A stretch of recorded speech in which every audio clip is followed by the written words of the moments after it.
Hello అండి, నేను doctor Lavanya, dermatologist and venereologist.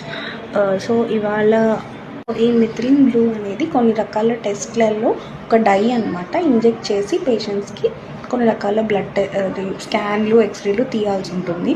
So ఈ మిథిలిన్ బ్లూ ఒక కెమికల్, సెరటోనిన్ అనే కెమికల్ తోటి ఇంటరాక్ట్ అవుతుంది అని చెప్పి డాక్టర్స్ చెప్తున్నారు. సో సెరటోనిన్ అనేది నార్మల్గా మన బ్రెయిన్లో ఉంటుంది. అది డిప్రెషన్ అలాంటి వాళ్ళలో కొంచెం తగ్గుతుంది. సో సెరటోనిన్ ఇంప్రూవ్ అవ్వడానికి యాంటీ డిప్రెసెంట్స్ లేకపోతే మెంటల్ హెల్త్ ఇష్యూస్ అలా ఉన్న వాళ్ళకి ఈ మెడిసిన్స్ ఇస్తూ ఉంటారనమాట.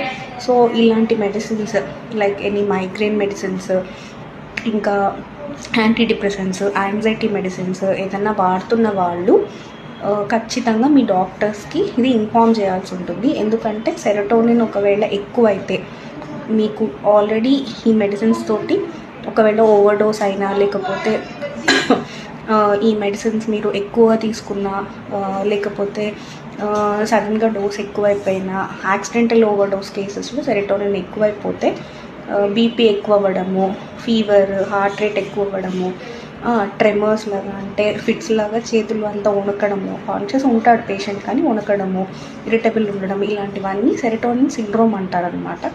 సో ఈ సెరటోనిన్ సిండ్రోమ్ అనేది మిథిలిన్ బ్లూ ఈ డై ఇంజెక్ట్ పేషెంట్స్ ఎవరైతే ఆ టెస్ట్ల కోసం డై ఇంజెక్ట్ చేస్తారో ఆ పేషెంట్స్లో కూడా ఇది రావచ్చు అని అంటున్నారు.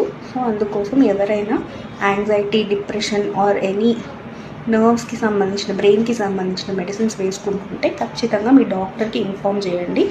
లేకపోతే ఏమైనా ప్రొసీజర్స్లో సైడ్ ఎఫెక్ట్స్ రావచ్చండి.